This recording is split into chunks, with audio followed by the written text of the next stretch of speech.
இப்போ நம்ம பார்க்குறது பார்த்தீங்கன்னா பேக் பெயின். இன்னைக்கு பார்த்தோம்னா நிறைய பேர் many type of the back pain நிறைய பேருக்கு இருக்குது. இப்போ பேக் பெயினில் பார்த்தீங்கன்னா லம்பார் சேக்ரல் இதில் ரெண்டில் ஏற்படக்கூடிய டேமேஜ் தான் பேக் பெயின் ஏற்படுத்துகிறது. இந்த லம்பார் சேக்ரலில் இப்போ கடுமையான ஒரு பேக் பெயின் இருக்குன்னா உடனே ஸ்கேன் எடுப்பாங்க, எக்ஸ்ரே எடுப்பாங்க. அதில் பார்த்தீங்கன்னா லம்பார் 1 2 3 4 5, சேக்ரல் 1 2 3 4 5. அதே மாதிரி பெரும்பாலும் டேமேஜ் ஆகிறது லம்பார் 3லேருந்து சேக்ரல் 2 வரைக்கும் நிறைய டிஸ்க்கு டேமேஜ் ஆகுது. அதனால் நிற்க முடியாது, ரொம்ப நடக்க முடியாது, ரொம்ப கடுமையான வலிகள் ஏற்படும். அப்போ இந்த பேக் பெயின் ஏற்படுறதுக்கு பல்வேறு காரணங்கள். இந்த லம்பார் சேக்ரலில் வரக்கூடிய நரம்புகள் வந்து அழுத்தப்படுறதுனால கடுமையான வலிகள் ஏற்படும். இரத்த குழாய்கள் அழுத்தத்தினால சீரான இரத்த ஓட்டை அந்த பகுதிக்கு போகிறதுனால பல்ஜிங் ஏற்பட்டு அதிகமான வலி ஏற்படும், நிற்க முடியாது, நடக்க முடியாது. அது ஒன்று. அடுத்தது இந்த லம்பார் 4லேருந்து சேக்ரல் 3 வரைக்கும் நரம்பு அழுத்தப்படும் போது அது டவுன் வேல்ல வந்து இந்த சயாட்டிகா நர்வ்ஸ்ன்னு பேர். அப்போ பேக்கில் வலி இருக்காது, இந்த காப் மசில் தான் கடுமையான வலி இருக்கும், நிற்க முடியாது, நடக்க முடியாது, காலை நீட்டி படுக்க முடியாது. அது சயாட்டிகா ப்ராப்ளம் சொல்கிறது. அதே மாதிரி இந்த லம்பார் சேக்ரல் பகுதியில் கடுமையான இரத்த குழாய் அழுத்தம் ஏற்படும் போது கால் பகுதிகளுக்கு சீரான ரத்தம் வர்றது தடைபட்டு போயிடும். அதே மாதிரி ஆஸ்டியோபொரோசிஸ், ஆர்த்திடிஸு, பேக் பெயின், இப்படி பல்வேறு பேரில் நம்ம சொல்லிட்டு வரலாம். இப்போ நம்ம ரிஃப்ளெக்ஸாலஜி பொறுத்த வரைக்கும் நம்ம சொல்லியிருக்கோம், இந்த மாதிரி இடத்துல வந்து இங்கே பார்க்கும்போது இப்போ பார்த்தீங்கன்னா இப்போ கொடுக்குறோம்ல, இது வந்து லம்பார் சேக்ரல் கனெக்டோட பகுதியில் அப்படியே கொடுப்போம். இப்படியே நம்ம அழுத்தம் கொடுக்கும்போது எந்த பகுதி பாதிக்கப்பட்டதுன்னு நம்ம வந்து டயக்னோஸ் பண்ணி சொல்லலாம்.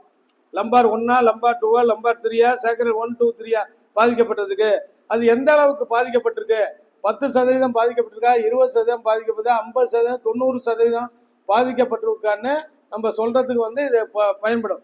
ஏன்னா ஒரு 90% டேமேஜ் ஆகிருக்கும்போது லாங் ஸ்டாண்டிங் ட்ரீட்மெண்ட் தேவை, ரெஸ்ட் தேவை. அப்போ கொடுத்தாதான் மீண்டும் ரெக்கவரி நார்மலுக்கு வரும். 10% பெயின் இருக்குன்னா 1 or 2 சிட்டிங்கில் போயிடும். அதெல்லாம் நம்ம டயக்னோஸ் பண்ணுறதுக்கும் நம்ம ரிஃப்ளெக்ஸாலஜி முறை பயன்படும். அப்போ பாதிப்புகளுக்கு தகுந்தாற்போல் அழுத்த முறைகள் வந்து மாறுபடும். எல்லாருக்கும் ஒரே விதமான அழுத்த முறை இல்லை. அப்போ கனெக்டட் பாயிண்ட் இந்த இடம், அது மாதிரி பேக் ஆஃப் பாடி இந்த இடம், இந்த பேக் பெயினுக்கு நம்ம இங்கேருந்து ப்ரெஷரை கொடுப்போம். இதெல்லாம் நம்ம அட்வான்ஸ் கிளாஸில் உங்களுக்கு பயிற்சியை கொடுக்கறது. இந்த இடத்துல நம்ம கொடுக்கும்போது அந்த முதுகுவலி கடுமையான பேக் பெயின் வந்து நல்லா வந்து நமக்கு ரிலீஃப் ஆகும்.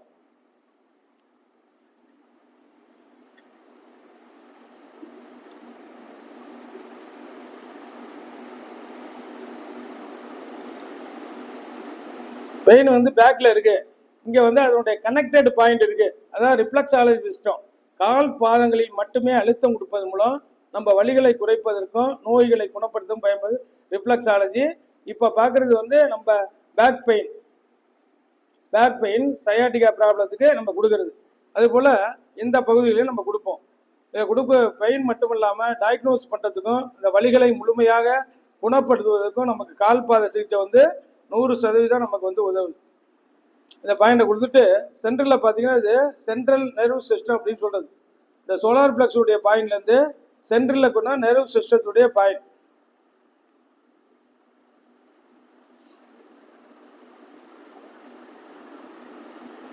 சிலருக்கு வந்து பேக் பெயின் இருக்கும், ஆனால் வந்து இந்த கரஸ்பாண்டன்ட் பாயிண்டில் கம்ப்ளீட்டாக வலி இருக்காது, ஆனால் பேக் பெயின் இருக்கும். அப்போ வந்து அவங்களுக்கு சிறுநீரக பாதிப்பு இருந்தால், கிட்னி ப்ராப்ளம் இருந்தாலும் பேக் பெயின் வரும், சிறுநீரகத்தில் வந்து கல் இருந்தாலும் பேக் பெயின் வரும், கேஸ்ட்ரோ இண்டஸ்ட்ரியல் வயிறு சம்மந்தப்பட்ட பிரச்சனை, லார்ஜ் இண்டஸ்ட்ரி ஸ்மால் இண்டஸ்ட்ரியில் பிரச்சனை இருந்தாலும் பேக் பெயின் வரும். பெண்களுக்கு வந்து மென்சுரல் ப்ராப்ளம், அதே போல் யூட்ரஸ் ஓவரிஸில் பிரச்சனை இருந்தாலும் பேக் பெயின் வரும்.